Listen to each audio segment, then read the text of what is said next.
Bring the Ivorian Dream back again. J'espère que vous serez très nombreux encore à nous suivre. Alors, comme je dirais, donc, bienvenue à toutes et à tous dans le Bitba. Bring the Ivorian Dream back again. À ce jeudi, 25 septembre 2025, la Côte d'Ivoire se trouve à la croisée donc, des chemins. Une présidentielle qui s'annonce sous tension.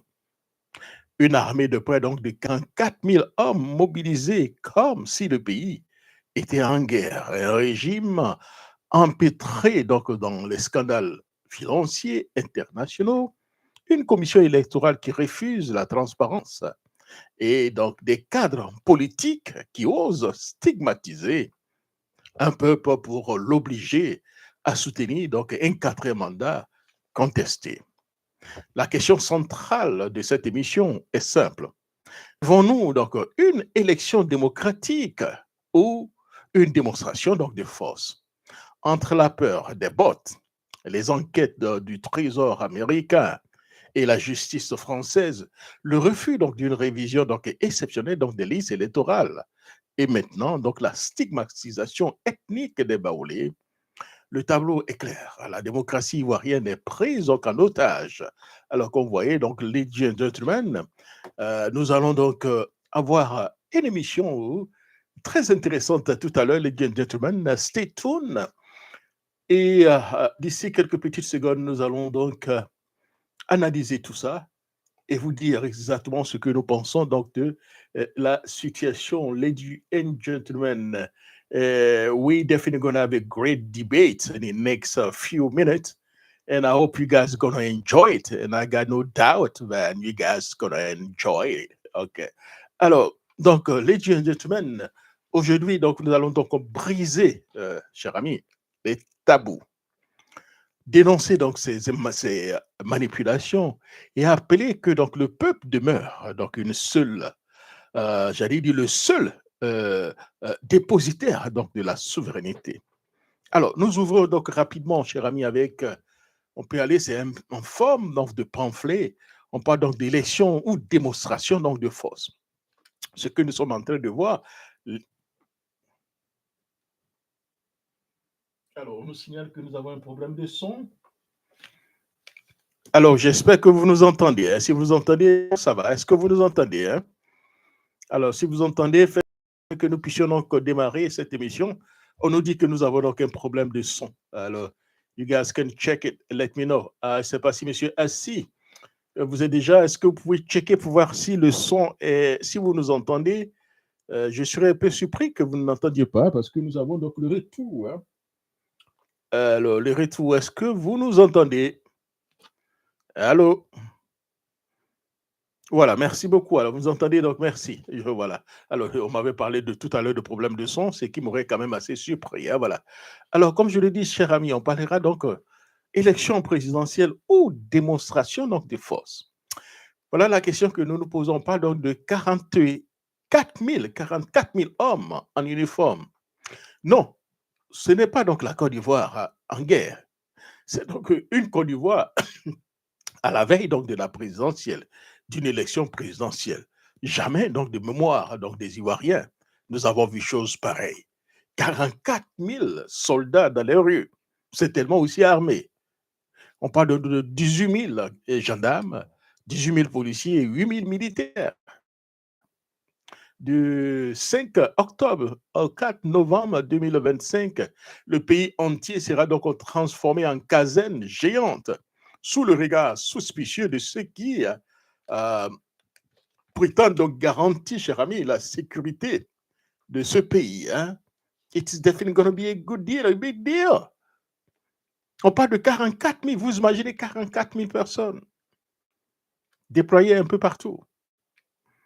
Yeah, c'est bien donc la Côte d'Ivoire hein, de M. Alassane Ouattara, bien un passage en force, où on ne veut pas de pression, on ne veut pas plutôt donc de contestation. Mais personne, mais posons-nous donc, cher ami, la question. Qu'est-ce qui se passe? Sécuriser qui et contre qui? Voilà la question que nous nous posons. On va sécuriser les Ivoiriens contre les Ivoiriens? sécuriser le peuple contre donc des violences électorales ou sécuriser donc le pouvoir contre son propre peuple? Voilà la question que nous nous posons. Il va nous sécuriser contre eux-mêmes, ou bien quoi, ou bien ils nous sécurisent contre nous-mêmes. Mais nous nous posons la question de savoir ce qui se passe, ladies and gentlemen, in this situation here. Car derrière, si vous voulez, ce déploiement titanesque, c'est donc une angoisse qui transpire. Un régime qui redoute le vote libre, qui craint donc la vérité donc des urnes, choisit donc de faire régner, ladies and gentlemen, la peur par donc les armes. Un scrutin où donc la présence donc de l'électeur est écrasée par l'ombre de soldats qui, qui seulement, est-ce encore une élection démocratique, la question que nous nous posons? Ou bien c'est donc une mise en scène d'un État policier où les voix s'étouffent sous donc, les bruits donc, des bottes. Les gentlemen, ce qui est en train de se passer, c'est de nous. Alors, on refuse toute contestation, on impose tout ce qu'on veut, on exclut qui on veut. En fait, c'est le brigandage donc, des élections que nous sommes en train de voir. On nous parle aussi donc de zones, cher ami, tenez-vous bien, sensibles. Mais la seule zone sensible, c'est donc la conscience donc d'un peuple qu'on veut donc intimider. L'histoire nous l'enseigne. Jamais donc une armée aussi nombreuse soit-elle n'a pu donc bâillonner définitivement donc la volonté donc des citoyens. La démocratie, ce n'est pas donc 44 000 hommes armés dans la rue. La démocratie, ce sont donc des urnes transparentes et une commission électorale indépendante, une justice donc impartiale et donc des électeurs libres de voter sans crainte dans, j'allais dire, sans matraque ni fusil.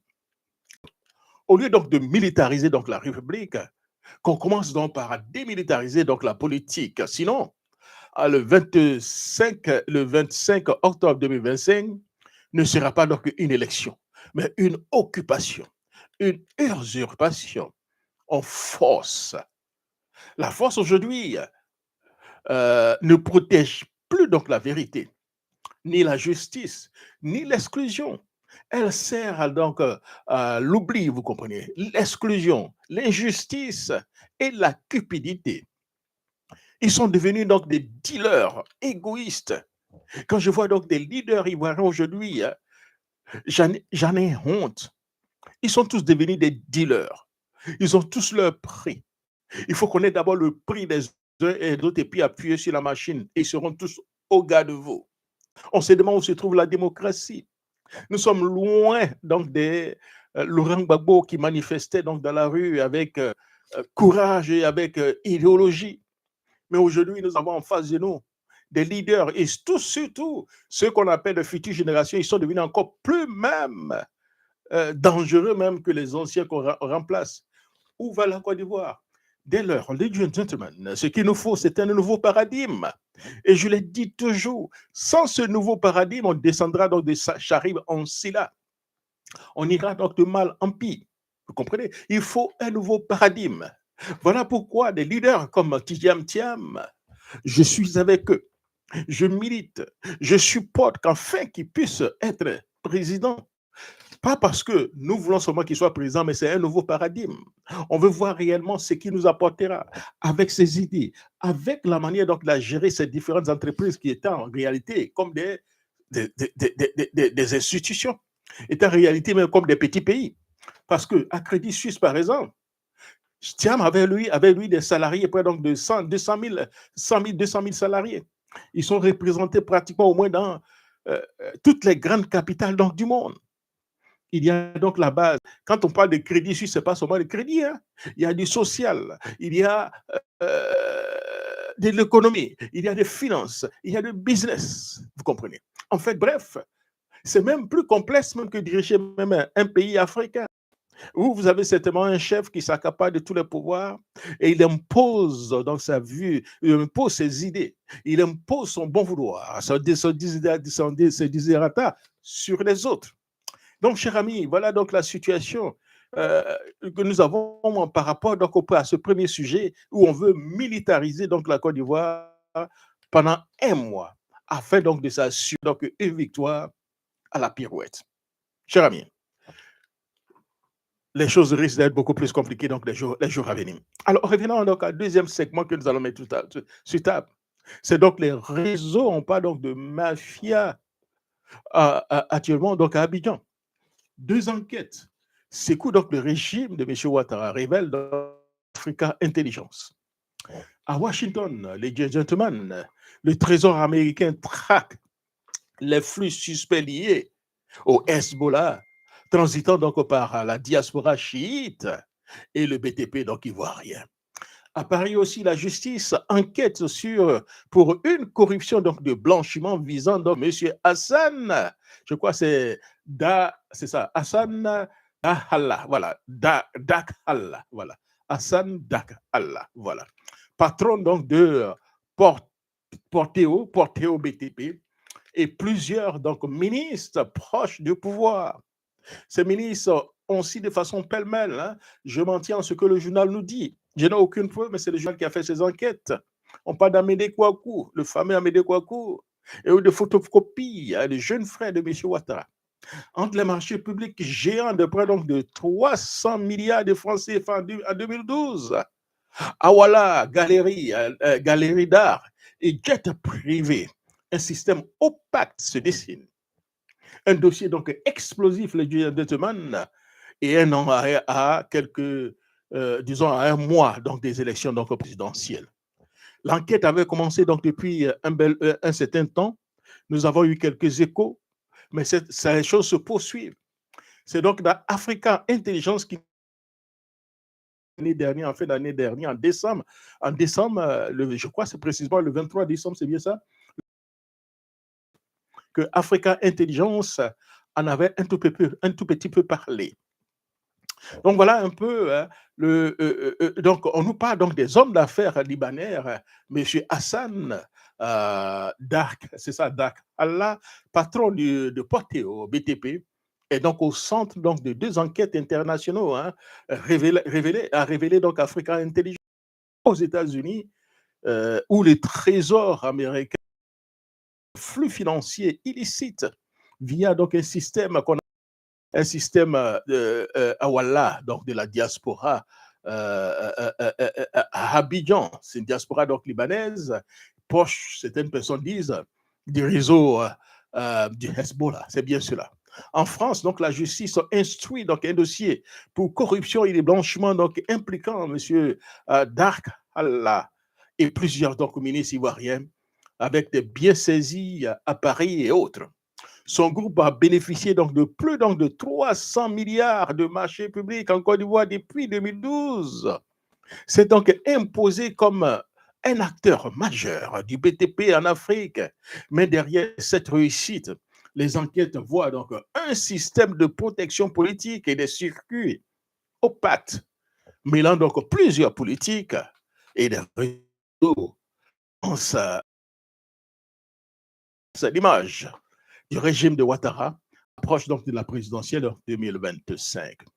Donc voilà un peu, cher ami, hein, par rapport donc, au deuxième sujet.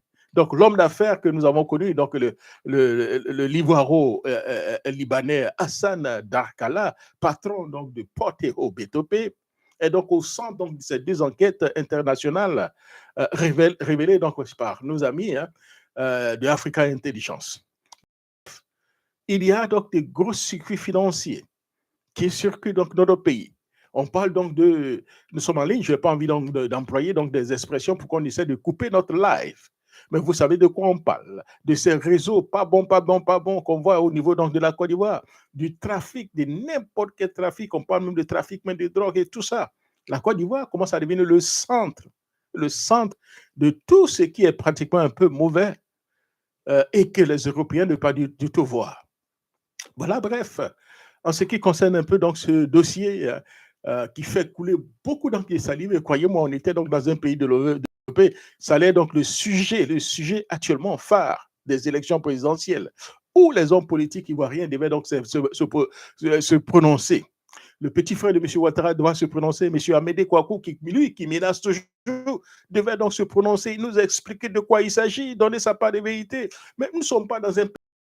Nous sommes dans un pays occupé par le RTA, devenu RHP, qui contrôle tout. Tous les journalistes sont obligés donc de venir au garde de vous. Tous les journalistes sont obligés donc de venir, donc les hommes de communication donc de tous ces grands leaders. Ils sont tous accroupis.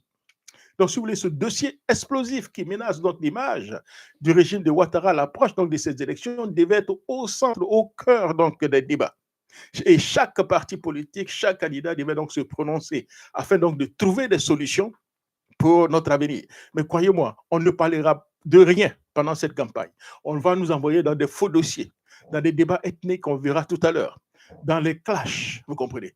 Bref, on nous parlera de tout sauf un programme sur le programme réellement de développement de la Côte d'Ivoire ou l'avenir de la Côte d'Ivoire. Je vous le dis, donc dans les pays développés ici, il y a une élection. Une élection, c'est le futur. C'est-à-dire que les candidats viennent nous parler du futur. Le passé, même on n'en parle même pas, le futur. Mais en Afrique, une élection, c'est le passé. On ne parle même pas du présent et du futur, c'est le passé. Vous comprenez? Donc, dans une telle situation, le RTA devenu RHP n'a pas intérêt à ce qu'on parle réellement donc de programme, mais surtout nous focaliser sur le faux dossier. Nous focaliser donc dans la distraction. Vous comprenez? Nous focaliser donc dans les clashs que donc de parler de ces vraies questions. Monsieur, le régime de M. Ouattara devait donc se prononcer pour nous dire vraiment ce qui se passe. On parle près de 300 milliards que ce monsieur Porteo, que l'entreprise Porteo a eu depuis donc des années. Il n'y a pas eu d'appel d'offres le plus souvent. C'est un de gré à gré. Comment cela s'est passé? C'est entre amis. Les gentlemen, c'est des choses qu'on devait peut-être savoir. Pendant cette campagne, nous devons en parler, mais malheureusement, il n'y aura vraiment pas donc de débat. Alors, le troisième sujet que nous allons mettre sur la table, les gentlemen, c'est donc le cas de M. Afin-Guessan. Ça c'est assez bref. M. Afin-Guessan qui a donc convoqué devant donc la police criminelle, il a porté plainte contre X pour falsification présumée des documents donc voilà de candidature. Voilà. M. Afin-Guessan a été clair. J'ai déposé une liste. On m'a ajouté donc des noms que je ne sais même pas d'où ça vient, qui me les a ajoutés. On m'a ajouté des noms, on m'a retiré d'autres noms. Et on me dit, je n'ai pas eu donc le parrainage. M. Afin-Guessan décide donc de saisir X, de saisir qui de droit à la justice et porter plainte contre X, qui a manipulé donc le parrainage du candidat Afin-Guessan. Vous voyez que partout, il y a donc des scandales. Je vous l'ai dit qu'on était dans un pays développé actuellement, ça doit être les sujets d'actualité. Qu'est-ce qu'il y a eu le scandale? Qui a manipulé donc le parrainage de Afin-Guessan à la CEI? Si oui, cette CEI est encore crédible. Je dis bien la CEI, au Conseil constitutionnel. Si le Conseil constitutionnel, la CEI, puisque les dossiers passaient par la CEI avant d'arriver au Conseil constitutionnel, si ces deux-là peuvent déjà manipuler, tricher, est-ce qu'on peut faire confiance à ces personnes-là pour diriger donc nos élections? Donc voilà des débats, des sujets, des débats d'actualité que nous devons donc engager. On doit engager. 1, sur la présence donc, du Hezbollah. 2, sur la passation donc, des gros marchés à gré à gré. 3, sur la falsification, entre guillemets, donc, de parrainage. Voilà des sujets d'actualité, des sujets que nous devons donc engager, mais malheureusement, ça ne sera pas le cas. On viendra nous parler donc des clashs, vous comprenez. On viendra nous parler donc de ce faux dossier. On viendra nous parler des débats ethniques, vous comprenez. Voilà, et ça a déjà commencé, vous comprenez, cher ami. Alors, donc, pour le dossier, on va clore rapidement, puisqu'on n'a pas suffisamment d'informations. Il est convoqué. Pourquoi intimidation ou nose? C'est ce qui risque donc de se passer. Alors, le quatrième sujet qu'on va mettre sur la table rapidement, cher ami, c'est donc qu'on demande M. Kubir. Alors, nous, c'est tellement. On pouvait donc aller donc, à une révision exceptionnelle, puisque lui-même, il avait déjà proposé. Le président de la CEI, M. Koulibaly Kubir, récemment, il a donc déclaré il y a quelques instants, quelques mois déjà, qu'il n'aurait pas donc de révision exceptionnelle donc, de la liste électorale. Alors que lui-même, il avait été clair qu'il y avait des possibilités de faire des réélections. Il existe, si vous voulez, pour lui, selon lui, il y avait donc il existait donc dans les standards internationaux, 2 formes donc, de révision donc, de la liste électorale. Il a parlé donc d'une révision ordinaire et d'une révision extraordinaire, vous comprenez. Et la révision ordinaire est celle qui se déroule, toutefois, selon lui, si donc la situation particulière l'exige, par exemple l'arrivée massive, comme la massive de nouveaux majeurs et autres, la commission donc électorale pourrait donc être saisie et décider donc d'organiser donc une révision exceptionnelle afin de les intégrer. Nous avions demandé cette révision exceptionnelle depuis le mois donc de décembre de l'année dernière. On nous a fait tourner en bourrique. En bourrique, en réalité, c'est parce que les gens avaient déjà leur plan qui était déjà une révision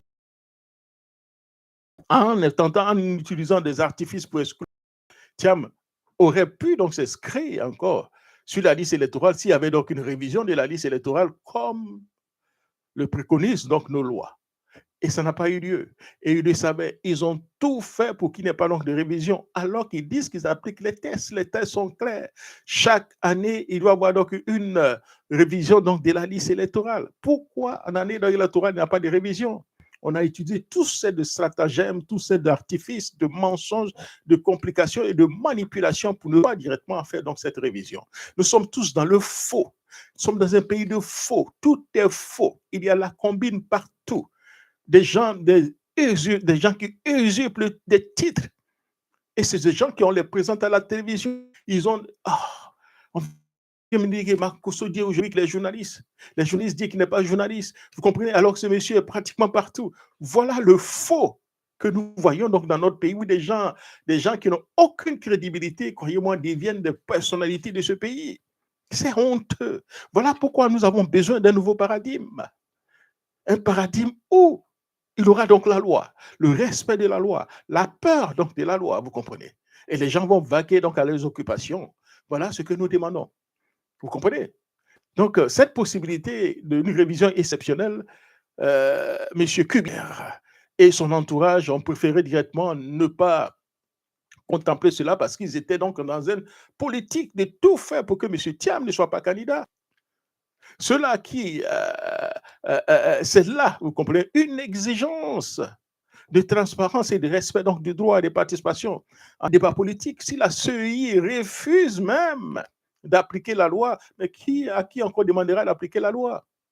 En effet, donc si vous voulez, donc les progrès donc démocratiques donc en Afrique sont menacés lorsque les dirigeants refusent de quitter donc le pouvoir à la fin donc de leur mandat.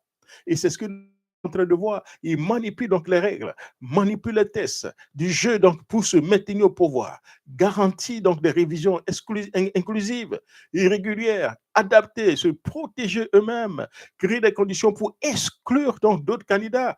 Voilà la situation dans laquelle nous vivons. En refusant la CEI donc d'appliquer donc la loi et d'organiser donc la révision de la liste électorale, les gentlemen, je dirais bien que M. Kubi Koulibaly et la CEI, toute la CEI, s'expose, si vous voulez, donc à être tenu donc responsable, voire pour le moment jugé un jour, si demain donc le pire devait donc arriver donc à la Côte d'Ivoire. Parce qu'ils n'auraient pas, ils ont refusé d'appliquer donc la loi. La loi est claire. La révision de la liste électorale se fait donc annuellement. On n'a pas dit chaque 2 choses annuellement. C'est ce que la loi dit. Si on n'est pas d'accord avec la loi, on va à l'Assemblée nationale, on crée des conditions pour changer la loi. Mais tant que la loi est là, il faut l'appliquer. La preuve, ils sont là appliquer une loi de 1966, 1961, en excluant Thiam. Ils disent que la loi est là, il faut l'appliquer. La loi aussi est là, il faut l'appliquer. La loi dit qu'il faut une révision de la liste électorale. Pourquoi ils n'appliquent pas cette loi? Pourquoi là, ils viennent encore expliquer? Le cas de Thiam, pourquoi on n'a pas tenté d'expliquer, vous comprenez? Voilà la situation dans laquelle nous sommes. Nous sommes avec des faux, vous comprenez. Des gens font du faux, vous comprenez. Et devant nous, ils mentent.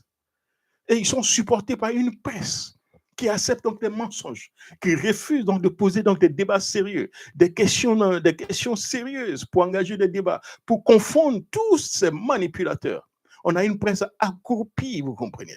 Voilà la situation dans laquelle nous sommes. Ils sont tous devenus des politiciens, des gens qui veulent manger, vous comprenez. Voilà la situation dans laquelle nous sommes. Alors, l'autre sujet qu'on voudrait mettre sur la thème rapidement, c'est donc après, donc, Anne Loto, c'est donc le ministre Amédée Kouakou qui jette donc les baoulés en pâture. C'est devenu un jeu pour eux. Chaque fois qu'ils sortent, c'est baoulé. Baoulé. Nous l'avons dit hier. Le ministre Touré qui est venu attirer tout le monde. Oui, Thiam parle baoulé parce qu'il a chanté. Je suis Babesouba, Béjaolé. Voilà. Alors, le fait de l'avoir senti, ça dit qu'il est baoulé. Donc, dans ces conditions-là, hein, le baoulé ne doit plus être président dans ce pays. Voilà, c'est ce qu'ils le disent en sourdine. Nous l'avons entendu. Nous avons même Konati Zie Aboubaka, il dit que c'est ce que M. Ouattara aurait dit à Soro Guillaume, que de son vivant, le FPI et le PDCI ne viendront plus au pouvoir. C'est ce que Konati Zie Aboubaka a dit, que Soro aurait dit, et que M. Ouattara aurait dit ça à Soro. Je n'ai aucune possibilité de vérifier, mais c'est eux qui parlent, vous comprenez. Situation, voilà ce que M. Médekwakou vient de dire. L'eau propre. Il faut soutenir Ouattara. Si vous ne supportez pas Ouattara, ce qui vous arrivera, ça c'est de votre faute. En disant cela au Baoulé, pourquoi il ne dit pas cela au BT? Pourquoi il ne dit pas cela au Ouais? Pourquoi il ne dit pas cela au Sénoufo? Pourquoi il ne dit pas au Jimini? Pourquoi il ne dit pas cela au Tabana? Pourquoi il ne dit pas cela certainement au Guéré? Pourquoi il ne dit pas cela aux Agni? Pourquoi il ne dit pas cela certainement au Gouro? C'est seulement toujours les Baoulés, dans leur bouche. Après Anouloto, c'est encore le ministre Médekwakou. Vous comprenez? Le Baoulé est devenu, c'est un jeu pour eux. Ils parlent comme ils veulent, ils disent ce qu'ils veulent, ils peuvent insulter même ils peuvent jusqu'à aller même poser deux rois dans le royaume de Baoulé, rien que pour la division. Après donc des propos polémiques, j'allais dire donc de Anouloto, M. Amédée Kouakou poursuit donc dans la stigmatisation donc des Baoulés, en les présentant comme des coupables s'ils n'apportent pas donc leur soutien à un quatrième mandat contesté de M. Alassane Dramane Ouattara. Il les stigmatise. Ah, quand la cupidité et l'égoïsme guident certains cadres baoulés du RHDP, il ose donc demander donc à tout un peuple donc de se soumettre à un autre mandat de M. Ouattara, illégalement, simplement pour ne pas gâter son nom. Donc pour lui, si tout le peuple ne va pas voter pour Ouattara, ça veut dire que tout le peuple baoulé a gâté son nom. Donc tous les baoulés doivent voter pour Ouattara. S'ils ne font pas, c'est qu'ils ont gâté leur nom. Voilà en substance ce que Amédée Kouakou est en train de nous dire. C'est tellement cupide, c'est tellement... Enfin, étant donné que c'est un ministre, je préfère ne pas aller loin, parce qu'en le disant, c'est comme si on s'attaquait à l'honorabilité d'un ministre ou à l'insulte. Mais c'est pratiquement énervant. C'est une menace voilée donc d'un cadre baoulé, hein, prêt donc à sacrifier son peuple pour continuer à nager dans une opulence obsolète, tel qu'un épicurien, hein, j'allais dire insensible. C'est tellement révoltant. Quelle honte, quelle ironie. Les baoulés dignes ne doivent pas se laisser donc vendre. Ils ne doivent pas se laisser distraire par ces genres de propos. Ce sont donc des anciens cadres du PDCI et RDA transfusés donc du PDCI, devenus donc des esclaves, en guillemets, donc du RDA devenus RHDP, parce qu'ils sont tous là-bas complices.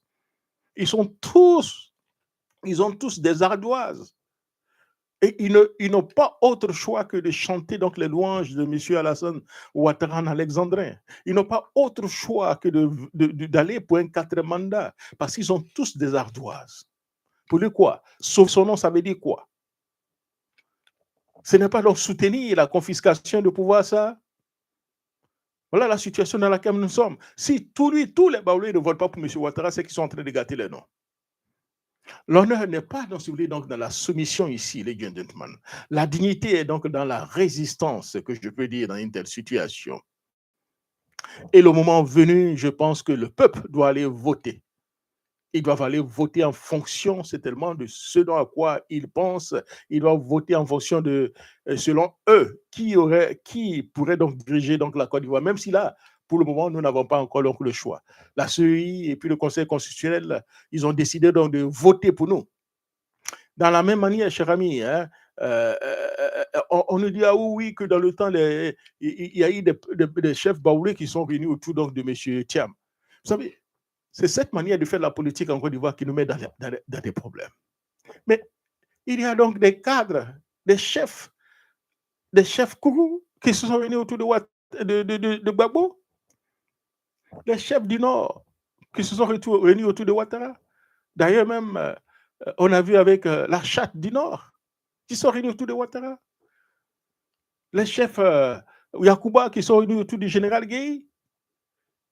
Vous comprenez? Donc, c'est pour les Baoulés seulement qui vous gênent. Vous savez, quand tu es dans un pays que les gens commencent à réfléchir comme ça, nous comprenons pourquoi ça serait assez difficile, ladies and gentlemen, de connaître un peu donc la paix donc dans notre pays. Alors, si donc dans dans ces situations, tout le monde se réunit autour de tout le monde, où est le problème? Alors pourquoi ne demandons pas, cher ami, hein, au ouais, au Sénéfo, ou encore au Mossi, au BT, la même chose. Ce ciblage devient donc une stigmatisation, une fixation sur une seule ethnie. Or, mon point est donc clair. Les expériences du boycott actif et donc les raisons profondes du coup d'État de 1999 restent encore présentes dans nos mémoires et continuent de peser donc dans nos consciences collectives. Voilà pourquoi nous cherchons donc à interpeller les uns et les autres. Voilà. Alors, donc, cher ami, voilà un peu ce que nous voulons dire, hein. Au terme donc de cette émission, une vérité donc s'impose.